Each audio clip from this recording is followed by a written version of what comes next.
Hello বন্ধুরা, আসসালামু আলাইকুম। এই আমার হাতে শামুক দেখতে পাচ্ছেন, বাট এই শামুক দিয়ে কত আইটেমের মাছ ধরা যায়। বড় মাছ, ছোট মাছ এবং বিভিন্ন রকমের মাছ আপনারা ধরতে পারবেন এই শামুক দিয়ে। আর বেশিরভাগ এই শামুক দিয়ে আপনারা রুই মাছ, হ্যাঁ রুই মাছও ধরতে পারবেন। আর বেশিরভাগ হচ্ছে গজার মাছ, শোল মাছ, চিতল মাছ, আইড় মাছ, বিভিন্ন রকমের মাছ আপনারা এই শামুক দিয়ে ধরতে পারবেন। আর শামুকের প্রথমে আমার এখানে অনেকগুলো শামুকের ভিডিও দেওয়া আছে, আপনারা চাইলে অবশ্যই দেখতে পারেন। তারপরও আরেকটা জাস্ট শামুকের নতুন একটা ভিডিও দিলাম।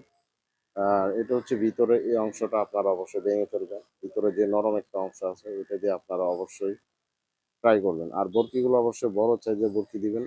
বড় সাইজের বরকি দিলে সেটা সবথেকে বেটার হয়, ভালো হয়। বরকিগুলো এত সহজে ভাঙতে পারবে না। তো আর যেখানে দেখবেন যে আপনারা বেশিরভাগ শোল মাছ বা চিতল মাছ যে জায়গায় বেশিরভাগ লড়ে ওই জায়গায় দিবেন। আর বেশিরভাগ গুলা পানির মধ্যে আপনার আইড় মাছ বেশিরভাগ থাকে গুলা পানির মধ্যে। আপনারা অবশ্যই গুলা পানির মধ্যে ভিতর অংশটা দিয়ে আপনারা ট্রাই করতে পারেন। তো ইনশাল্লাহ অবশ্যই পাবেন। যাতে আমি অনেকগুলো শামুক দিয়ে আমি বিভিন্ন রকমের মাছ শিকার করছি। তো আপনারাও চাইলে চেষ্টা করলে ইনশাল্লাহ পাবেন। তো বরকিটা একটু ভালো বরকি দিবেন। ২ নাম্বার বরকি দিবেন না, যাতে ভেঙে যাবে বড় মাছ ধরলে। আর গজার মাছে কিন্তু প্রচুর পরিমাণ শক্তি, চিতল মাছেরও প্রচুর শক্তি। যার কারণে ভেঙে যাওয়ার সম্ভাবনাটা বেশি। তো সো গাইস, অবশ্যই ভিডিওটা যদি আপনাদের ভালো লাগে বা আপনাদের যদি উপকার আসে অবশ্যই লাইক করবেন, বেশি বেশি শেয়ার করবেন। অনেক কষ্ট করে ভিডিও বানাই, ফিশিং ভিডিও। আমি জাস্ট সবগুলো আমার মাছের ভিডিও।